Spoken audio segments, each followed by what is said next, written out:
Now, perhaps the main challenge with this topic is the fact that we often associate our physical appearance with our value on a personal level, and it can be reinforced by the messages we receive from society. Now, logically, we know it isn't true, but a lot of our day-to-day experiences really reflect this assumption. Now, earlier we discussed the relationship between confidence and pretty privilege. So I guess how do those two things correlate, confidence and pretty privilege? And is it like a 50-50 down the middle of how important each one is?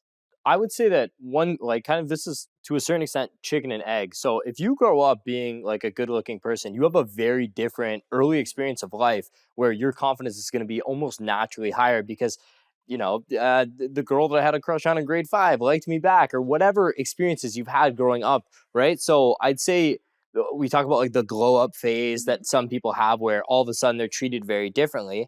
And so I would say confidence is usually it's from past achievement, or in some cases like past things that were handed to you, like you were a good looking kid or whatever, and there you go. Like you could assume that if a kid who's like fat is getting bullied more than a kid who's like super attractive and everyone has a crush on, so why would that kid be confident in his own body?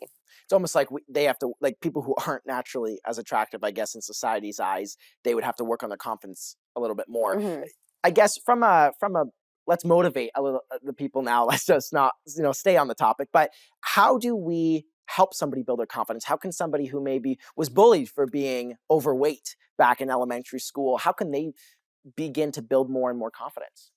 I think just find the right people to be around. Honestly, I think I've had my fair share of being bullied in elementary school, and it all kind of fit into pieces when I, kind of met the people that are in my life now, and they appreciate me for who I am, my personality, and what I stand for. And I think that's the best thing, just being appreciative for it and surrounding yourself with those people. Don't try to fit somewhere where you don't feel like you're belonging, because it's never going to work out.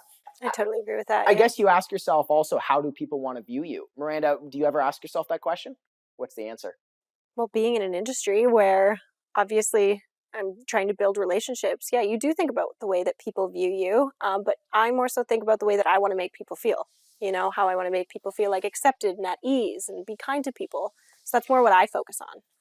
That's actually a good point. I guess if you do that, no matter how you look, you'll always have those relationships. Yeah, I found that, like, especially as you get older, that's kind of takes precedence. There's a lot more importance on that. Is like the feeling that you leave people with, rather than like maybe initially it's like, wow, this person, but it goes a lot further than that. Yeah, I was going to say take some celebrities, for example. I won't pull out any names, but they struggle with that. And they, plastic surgery is definitely a big one. You can see people start to get a little bit more of that as they get older and older, just to maintain their looks, because they don't know what other value they hold to those relationships. But it's like interesting too that you even talk about plastic surgery, because these things change through time. Like there was a huge emphasis on the plastic surgery and the big bum, and now it's like a more natural. And now you see this huge shift on social media with this body positivity. And they're even doing studies that like seeing people that reflect you online give you that confidence. How do you find, Chris, what skills you can capitalize on as a person, not just, being pretty, or if you don't have, I guess you could say, the good looks? Yeah, I think it's about your communication skills. Your body language is going to say a lot. So anything if you can think and speak clearly, if you can find ways to find common ground with people, find common interests, like I'm looking at it, if we're talking about it from a sales or making friends, I mean, there's no reason why you have to be in your head about how you look. If you take care of yourself, put on something that fits you well, that looks nice, and no one can stop you. Go and take care of yourself. Yeah, be humble, be real, and stay true to yourself would be like the 3 things to kill it. Karolina, I'm going to put that on your gravestone. I love that. Hopefully on mine. Well, no, it is true. You're assuming she dies first. If you can learn to be more confident, right, outside of just how you look, building relationships with people, I think you're bound for future success.